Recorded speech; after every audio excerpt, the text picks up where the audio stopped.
Hello, this is Miss Kilburn-Bond from Malmesbury School. I'm going to talk to you in this video about the poem My Last Duchess by Robert Browning. And before we start, just check that you've got your anthology or at least a copy of the poem in front of you. Pencil highlighter, something that means that you're going to be able to annotate it, because what I'm planning to do is to talk through the poem rather than show you how I would annotate it. So I think that encourages you to listen more carefully and then make sure that your annotations are going to be in your own words, which is going to be much better for your revision than just copying what I might decide that I would annotate. So the learning objectives, what I hope that we'll get from the end of the video is that you'll be able to read and understand the events, the themes and the tone of the poem My Last Duchess by Robert Browning, because tone in this poem is going to be particularly important to consider. Explore and analyse the effect of language, form and structure in the poem, so that's our analysis of the way in which the poem's written and being able to explain what the impact of that is.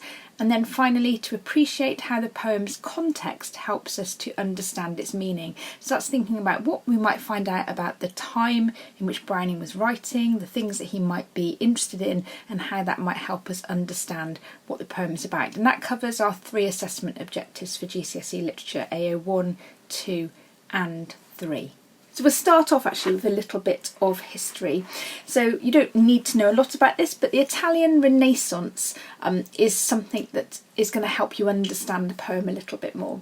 So Robert Browning, who lived from 1812 to 1889, was born in England, but he did actually live in Italy for many years. So he had a real passion for Italy, for Italian culture, and he knew lots of stories about Italians, but also, like many other Victorians at the time, he was fascinated by the Italian Renaissance. So that was the 14th to 16th centuries, a period in which art, culture, architecture, music was all really powerful in Italian culture, and some of those pictures on the screen will hopefully give you a little bit of a sense and remind you of other things perhaps you might have seen about how culture in Italy at this time was particularly impressive and something that Victorians really looked up to.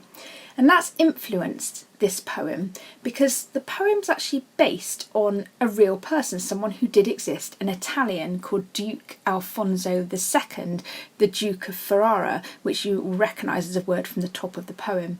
Now he ruled a place in northern Italy called Ferrara, I hope I'm saying that right, between 1559 and 1597. So a real character who Browning was aware of. His first wife was called, now I'm going to struggle saying this, Lucrezia de Medici perhaps, died in 1561. She was only 17 and she died 2 years after he married her. And there are reportedly some rumours that there were suspicious circumstances surrounding her death, and that will become obvious as we read the poem, how Browning perhaps interpreted what happened there.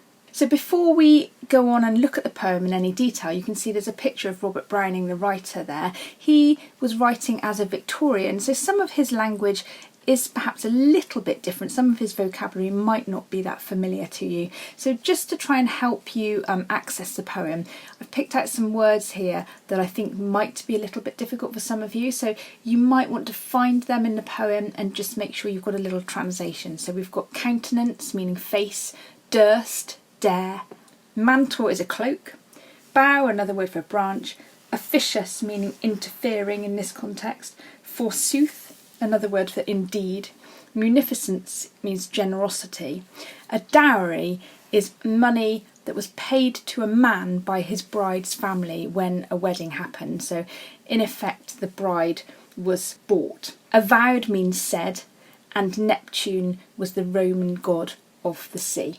So if you need to pause the video at this point and make a note of those, then please do so. So the poem then, My Last Duchess by Robert Browning. Now you'll see in the corner of the slide there's a little book that says literary terms. As we go through the poem, if I think I'm going to use any terminology, so any words that you perhaps might not have heard before, words that might help you to talk about the writer's techniques, then I've put a definition in that corner. So as I go through the poem, if I am using a word that you're not familiar with, you can check it out next to that little book, make a note of it, or perhaps do a little bit more research after the video to make sure that you're familiar with that term. And just a reminder, it doesn't matter if you don't learn all of these key terms. What's important is that you're able to understand the poem and talk about the way the writers use language. It's brilliant if you can learn some of the techniques, but it's absolutely not the most important thing. So we're going to listen to an actor now reading out the poem. After the actor finishes reading, what I'd like you to do is to just read the poem yourself at least twice. So again, pause the video, read the poem a couple of times, because every time you read it, you are going to understand the poem more, you're going to appreciate it more, and that will help when I then start to explain things afterwards. That's my last Duchess, painted on the wall, looking as if she were alive. I call that piece a wonder now.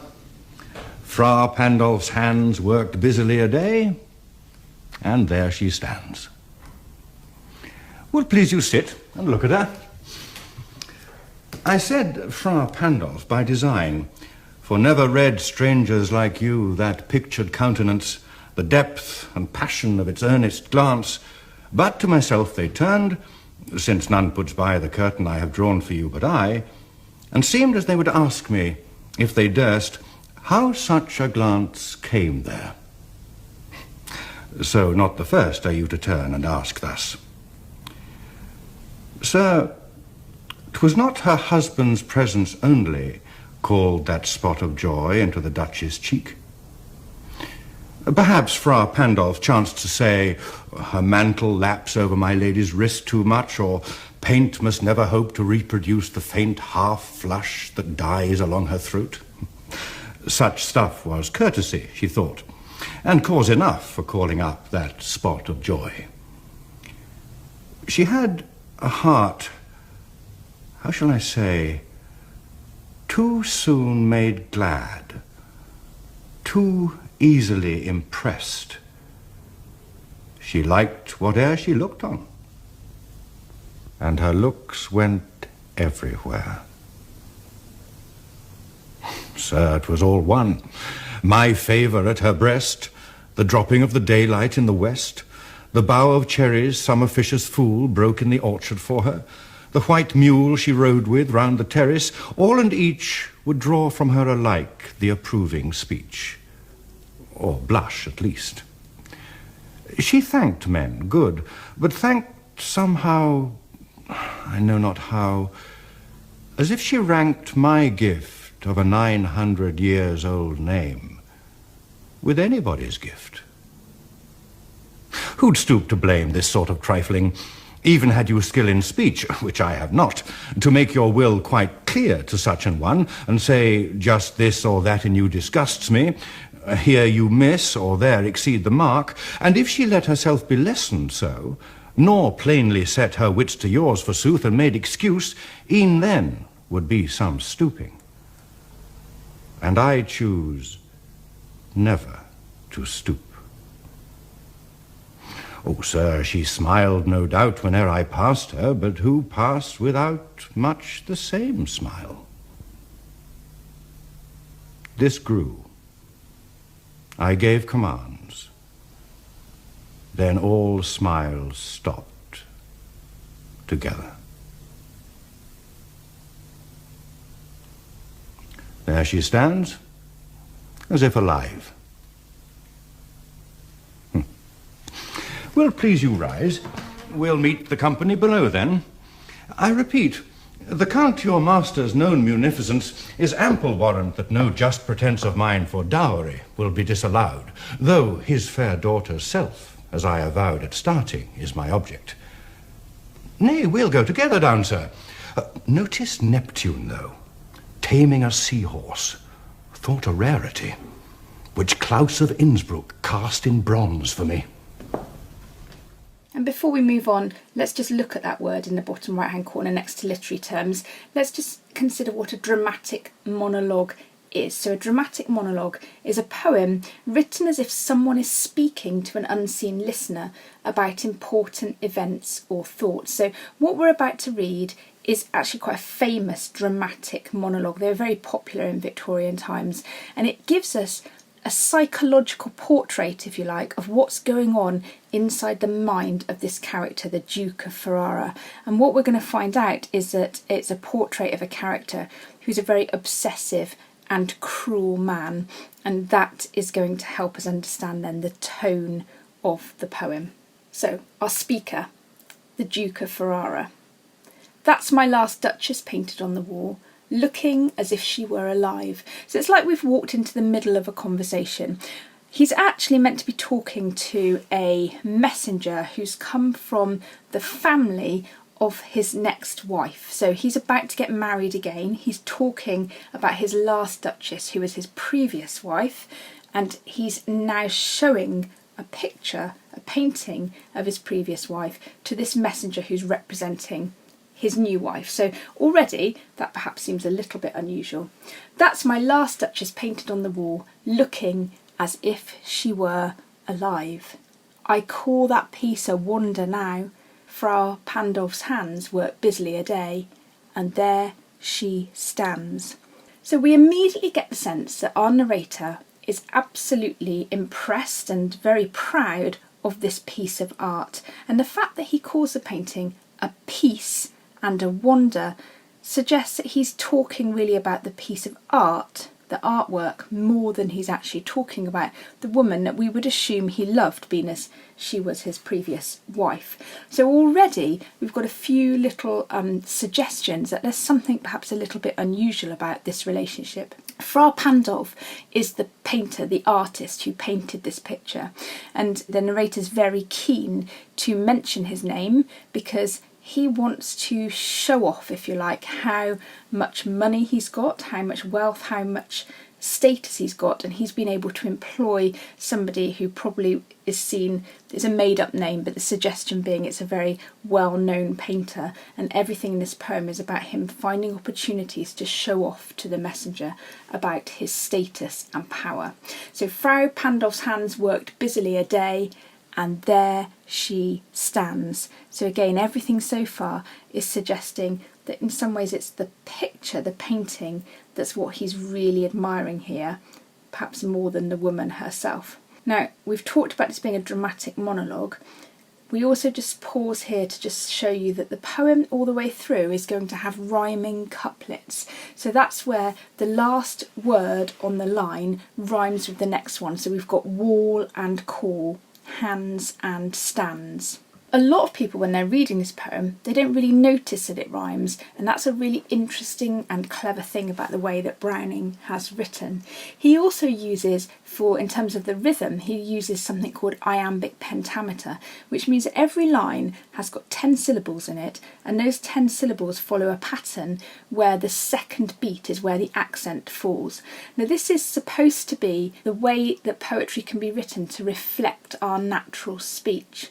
So it's a very, very well structured, cleverly structured poem, but we don't really notice all of these things as we read it because it's designed to sound like somebody naturally talking to us in the monologue, and we'll keep building on this idea as we go through. Will it please you sit and look at her? I said, Frau Pandolf by design, for never read strangers like you that pictured countenance, the depth and passion of its earnest glance, but to myself they turned, since none puts by the curtain I have drawn for you but I, and seemed as they would ask me if they durst, how such a glance came there. And I'm just going to stop at that semicolon, even though I haven't got to the end of the line, because to build on what I was just saying about the rhyming couplets, the iambic pentameter, and yet this seeming to sound like a very conversational poem that doesn't have all these strict patterns in it. One reason why Browning achieves that is because he uses something called a caesura, which is a break between words within the line. So he uses things like the semicolon, he uses hyphens, sometimes there's a full stop in the middle of a line, and that creates a pause, it breaks the flow of the line, and that's one of the things that makes this poem so convincing, as if it's just a natural conversation. But it isn't. It's actually Browning behind the scenes being incredibly clever about how he's manipulating the way that this poem works. So we've got at the beginning then of this section, and I can't divide the poem into stanzas because you'll have noticed there isn't a list of very neat stanzas. We're looking at the whole poem together. So I've just tried to take little sections that I think we can look at. So we're going to look at this bit from "Will it please you sit and look at her?" So we've got this question. We never hear the answer from the messenger, and that's the same all the way through the poem. We've got this very controlling character in the Duke who does every so often ask a rhetorical question, but he never waits for the answer. So he says to his visitor, "You sit down and have a look at this painting." And then he continues to talk about the strength of the artist here. "Strangers like you, that pictured countenance." Now, as soon as we see that word "you," we as the readers have been sort of invited into this poem, almost like we're being asked to look at this painting as well. And what he's suggesting is that he's shown this painting to several other people, and he expects them to turn to him and ask him how this expression on his first wife's face, how it looks, like what was she looking at to make her have this expression in the time of the painting. And notice that he pulled a curtain open to let the visitor see the painting. Everything about this moment shows that the Duke has got the power. He dictates who looks at this picture, he dictates when they look at it, and he is proud of the fact that people then are interested and engaged in the look of this woman, the expression on her face. But as I've already suggested, it doesn't seem to be, and this will become clear in a minute, it doesn't seem to be because he loves her and wants other people to love her as they look at her. So, continuing on then, he's still talking about the fact that people are curious and interested in the look on her face. How such a glance came there. So not the first are you to turn and ask thus. So he's basically saying you're not the first person to ask about this expression on her face. "Sir, 'twas not her husband's presence only called that spot of joy into the Duchess's cheek." So he's saying, or telling us, that in this painting she appears to have a spot of joy in her cheek, so perhaps a bit of a blushed cheek, if you like, to suggest that she's happy. Now he's saying it wasn't just because he was there when she was being painted that she looked like that. Perhaps Frau Pandolf chanced to say, "Her mantle laps over my lady's wrist too much," or "Paint must never hope to reproduce the faint half flush that dies along her throat." So what he's doing here is he's saying it wasn't just me that made her smile. She's smiling and happy because perhaps the painter was flattering her with the things that the painter was saying to her as she was being painted. So talking about making sure that she looked, flattering the way that she looked as he was doing that painting. And what we're starting to see now is a theme that's going to run through the poem, where he seems to be suggesting, our narrator, that his wife used to enjoy the attention from others. So we've got the repetition of Frau Pandolf again. That artist name I think has come up 3 times by now, and that's important because, as I said at the beginning, it's about him showing off how he's got access to these expensive painters. So this character is a show-off. He likes to show the power and wealth and status that he's got. And I'd also just like to point out another technique here. So in jambement, which is the continuation of sentences without a pause at the end of the line, a couplet or a stanza. So basically the idea that if you scan down the poem that you can see in front of you, we're not seeing at the end of each line a full stop. We're seeing lines, sentences that run on over the lines. And at this point we've got this kind of desperate talking of the Duke, who, as we said, is controlling everything that's happening at this point and is desperate to hold the conversation and make sure that he's the one who is showing that he's thinking and he wants to control what's being said. Such stuff was courtesy, she thought, and cause enough for calling up that spot of joy. So he's suggesting that his wife used to think that actually having that kind of blush of happiness was politeness, that there was nothing wrong with it. And we're starting to see again that he obviously disagrees. He thinks that there is something wrong with the fact that she was perhaps blushing at a compliment from the painter. She had a heart, how shall I say, too soon made glad, too easily impressed. So we've got definite jealousy here, haven't we? He's talking about how he feels, and he uses a rhetorical question to suggest it, to try and find the words, or he's pretending to try and find the words, that she was too easily pleased, that she was too easily flattered. And he didn't like that, because this is a character who wants to control women in his life, and he is unhappy that she found happiness from the attention of others. She liked whate'er she looked on, and her looks went everywhere.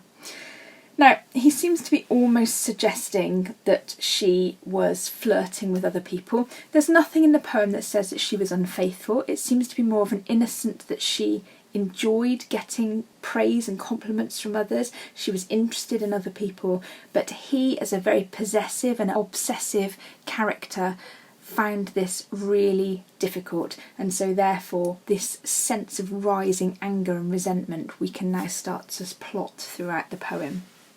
Sir, 'twas all one, my favour at her breast, the dropping of the daylight in the west, the bough of cherries some officious fool broke in the orchard for her, the white mule she rode with round the terrace, all and each would draw from her alike the approving speech, or blush at least. So he's listing here some of the things that irritated him, that made her happy. So a lot of these things he's quite flippant about. He thinks they weren't worthy of her being happy. So some officious fool, so someone he didn't respect, offering her some cherries in the orchard would make her blush, would make her happy. The white mule she rode with round the terrace is something that he would see as beneath him, an animal that's used for kind of serving them, gave her as much happiness as he was able to physically, my favour at her breast. So he is irritated, he's jealous, he's annoyed with the fact that she seemed to find happiness in all of this and not only in him. All and each would draw from her alike the approving speech, or blush at least. The way she reacted really got on his nerves. She thanked men, good, but thanked somehow, I know not how, as if she ranked my gift of a 900 years old name with anybody's gift.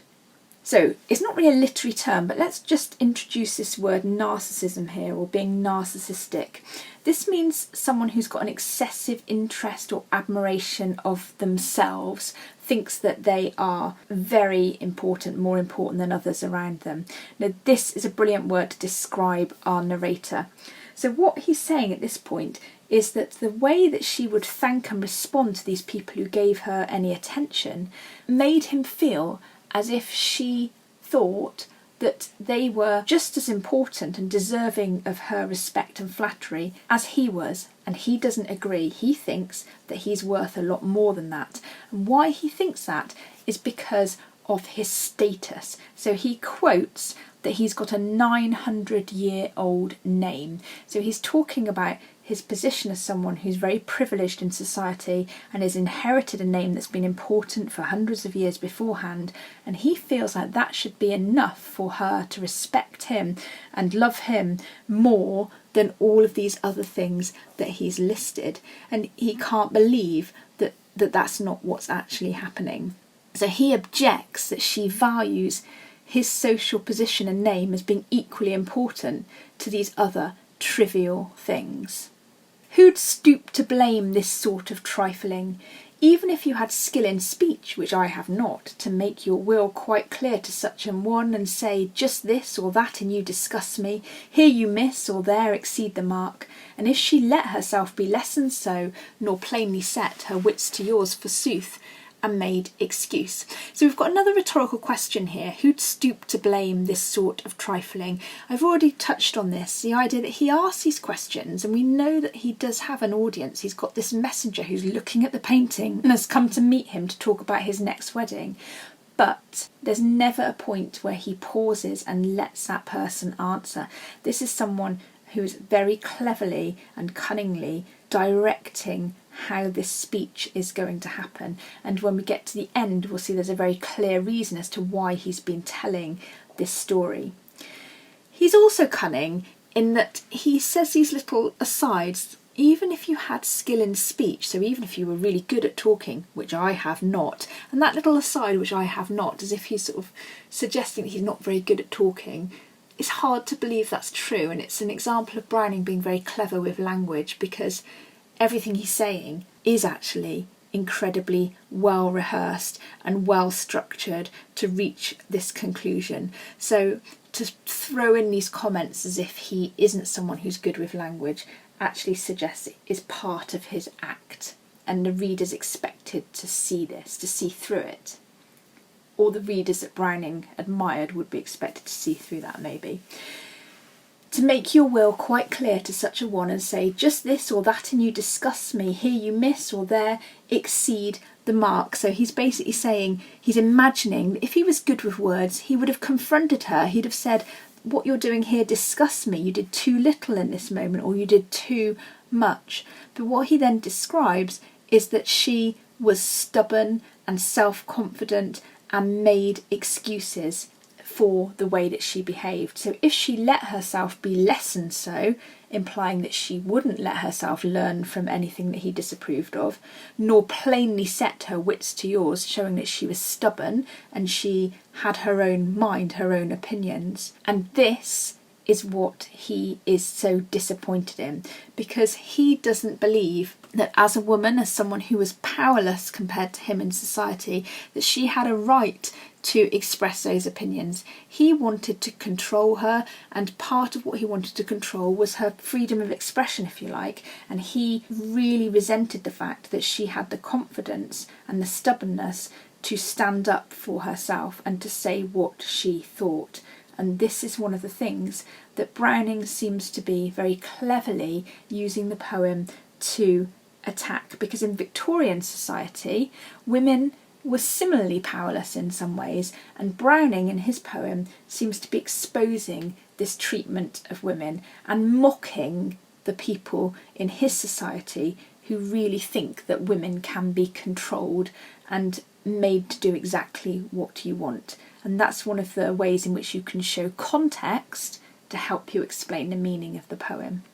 Her wits to yours forsooth and made excuse, ere men would be some stooping, and I choose never to stoop. So we've got this arrogance again. He says it was beneath him to confront her. But this is where we get to the really sinister point in the poem. Oh, sir, she smiled, no doubt whene'er I passed her, but who passed without much the same smile? So we're back to this absolute insane jealousy that he feels. So yes, when he walked past her, she smiled, oh, sir, but he deep down fears that she gave that same treatment to everyone, and he wants something special saved just for him.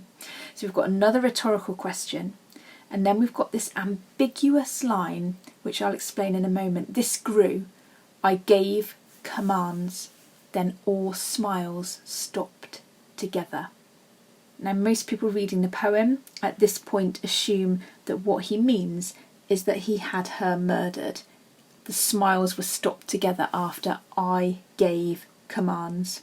Now, it's ambiguous because the word murder isn't used, and I read somewhere that I think in an interview Browning talked about perhaps she'd been sent to a convent or something, but the point is that whatever has happened, the Duke has used his power and his status to give commands to others to make sure that she is removed from his life. And that is a sign of his absolute arrogance and feeling that he has got the power to silence her and to rob her of any power that she had. So now she only lives in the painting. There she stands as if alive. And he seems much happier with this scenario. He's really proud of himself for getting himself to a situation where his wife is a painting that people can admire, but actually she's not causing any of those troubled feelings that he had because she dared to have her own thoughts and personality. And this is all he wants to say in a way about the painting, because now he moves the conversation on. There she stands as if alive. That's his statement to explain how he's got to this point. He's very threateningly just seemed to have hinted that perhaps he got her murdered or certainly got rid of her. Don't forget he's talking to someone who's representing the family of his next wife. So there's definitely a sense of a veiled threat. Look what I do if somebody doesn't do what I ask, what I expect from them. But then he moves things on. Will it please you rise? So he says, stand up now. And then he moves on to talk about what he wants to happen next. will meet the company below. So what he's now going to do is to go and plan the dowry that's going to be arranged for his next wedding. So the dowry being the money that he'll be paid for taking his new wife from the father. So a real society where men have got all the power and women, again, even materially, even in terms of money, have no power at all. We'll meet the company below then. I repeat, the count your masters know munificence is ample warrant that no just pretence of mine for dowry will be disallowed. And he just throws into conversation here that he knows that the master, so the father, is renowned for being generous with money. So he's being greedy. He's definitely not even disguising the fact that he's hoping for a significant dowry for a lot of money. So again, Browning's making him very difficult to like here. He's greedy, he's arrogant, he's full of pride, but also he's cruel and obsessive and potentially a murderer. Though his fair daughter's self, as I avowed at starting, is my object, so he throws in as an aside, of course it's because of the beauty of the daughter that's why I'm going into this second marriage. But look at how he describes her, is my object. And we've had those pronouns all the way through the poem, this idea that he sees people, women, as possessions. They're ornamental objects for men, and he believes that he's the only person who deserves to be the recipient of that woman's happiness and respect.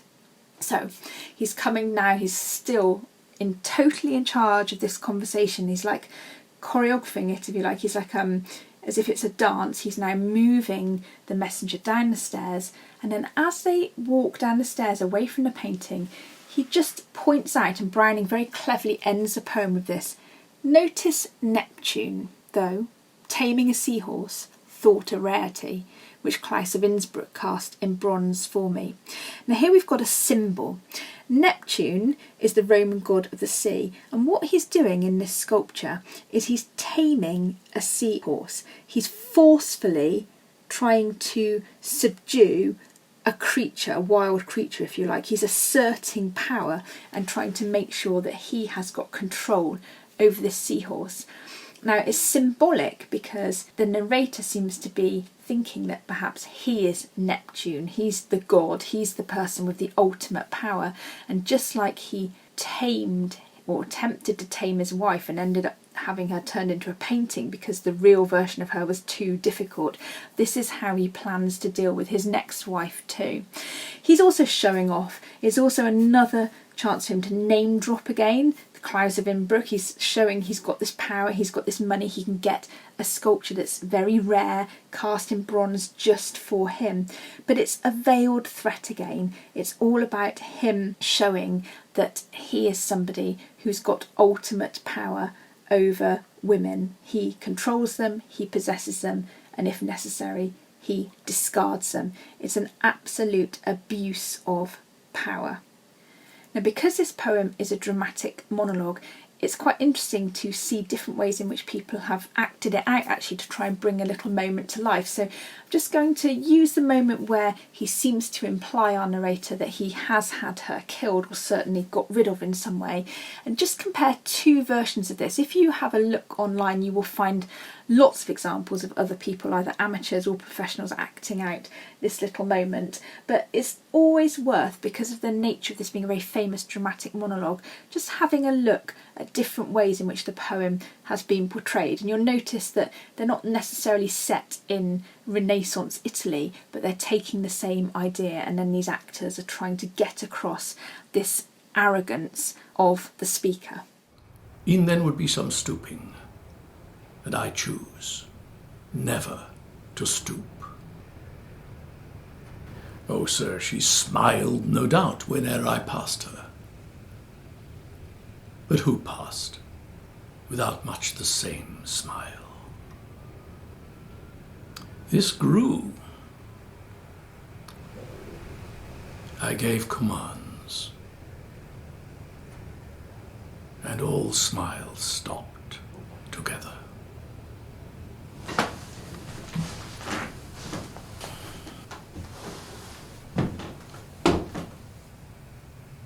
There she stands, as if alive. And then would be some stooping. And I choose never to stoop. Oh, sir, she smiled, no doubt, whene'er I passed her. But who passed without much the same smile?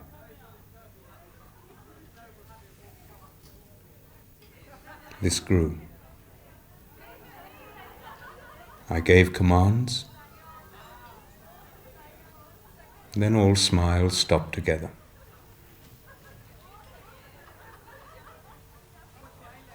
There she stands as if alive.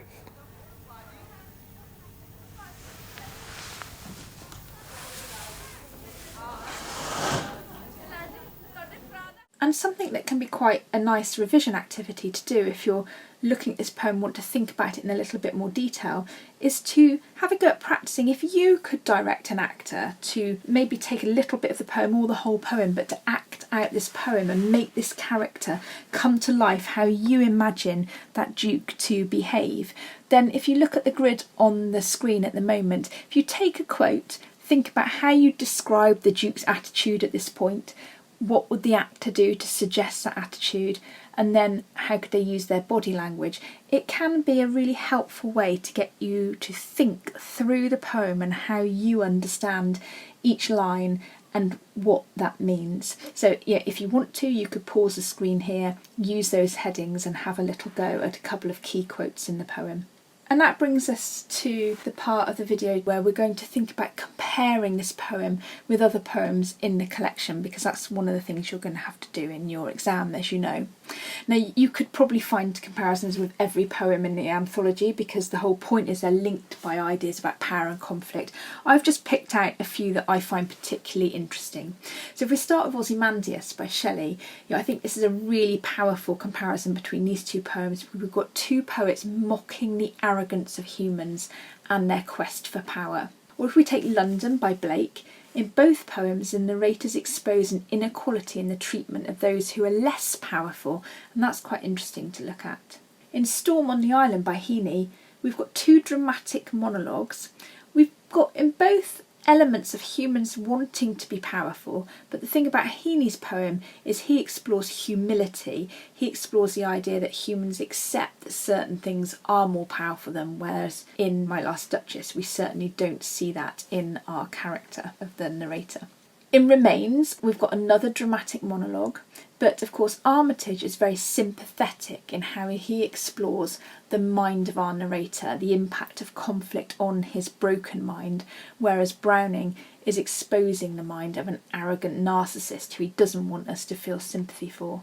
In Poppies, Jane Weir is also, like Browning, addressing the theme of the death of a loved one, but initially it's hard to see that the poems are similar at all, but there is a death of a loved one, the son or the wife, or probably the death anyway, but the portrayal of power and control within these lost relationships is entirely different, because the mother in Poppies respects the fact that she has to let her son go, whereas that's obviously not what happens in My Last Duchess. In The Emigre by Rumans, we've got this celebration of individuality and the power in claiming your identity against oppressors, whereas Browning, his narrator's mocking Browning himself is mocking the oppressors who are arrogant enough to claim power over others.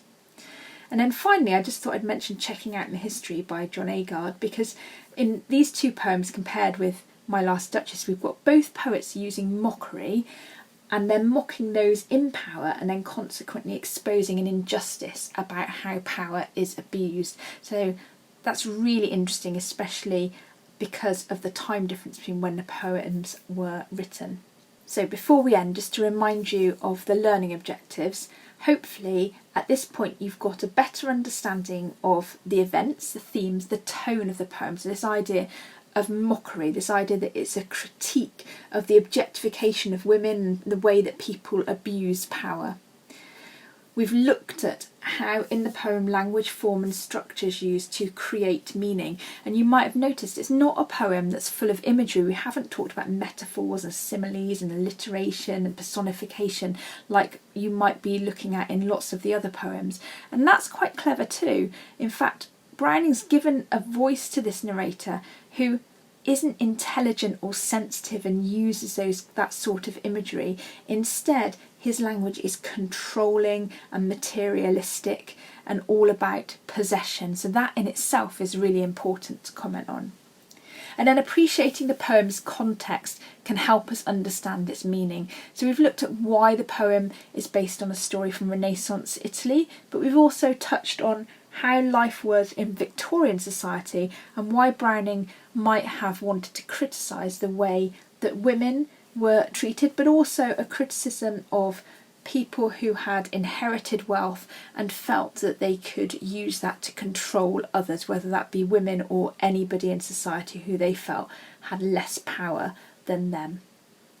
So I really hope that's helped you with your understanding of the poem and prompts you to go and do a little bit more reading and research around it. Thank you very much for listening.